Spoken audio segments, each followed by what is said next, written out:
আমাদের আত্মীয় স্বজনদেরকে কখনোই কিছু কথা জানানো উচিত নয়। সবার সঙ্গে অবশ্যই আত্মীয়তার সম্পর্ক বজায় রাখা উচিত, তবে মনে রাখতে হবে সব আত্মীয় কিন্তু এক নয়। আত্মীয় স্বজনকে জানালে কিছু কথা বিপদে পড়তে হয়, যেমন নিজের আর্থিক অবস্থার কথা। কখনোই নিজের আর্থিক অবস্থার কথা জানানো উচিত নয়। খুব দরিদ্র হলে সেটা বুঝতে দেওয়া যাবে না।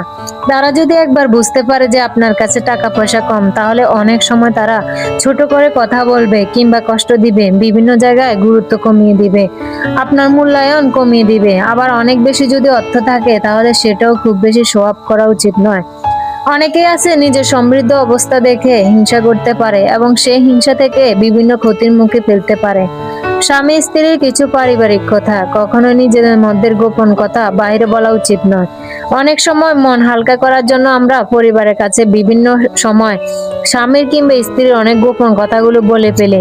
পরবর্তীতে তারা এই কথাগুলো বলে নানাভাবে আমাদেরকে খোঁটা দেয়, যে কথাগুলো শুনলে নিজেদেরই খারাপ লাগে পরবর্তীতে। তাই গোপন কোনো কথা কাউকে বলতে নেই।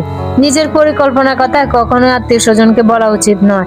যেটা এখনো বাস্তবায়িত হয় নাই, মাত্র পরিকল্পনা চলছে, এরকম কথা বলা কখনোই উচিত নয়। এমন অনেক আত্মীয় আছে যারা পরিকল্পনার কথা জেনে এমন একটি কাজ করবে যেটা আপনার পরিকল্পনা পথে বাধা হয়ে দাঁড়াবে, যেটা আপনার কখনোই বাস্তবায়িত হবে না।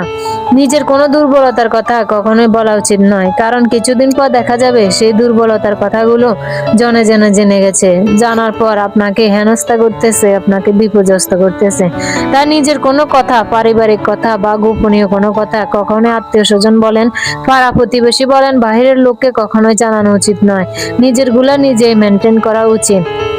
তাই আমাদের সবাইকে যথেষ্ট পরিমাণ সাবধানতা নিয়ে চলাফেরা করতে হবে। তো আমার ভিডিওটি ভালো লাগলে সবাই লাইক, কমেন্ট, শেয়ার করে পাশে থাকবেন।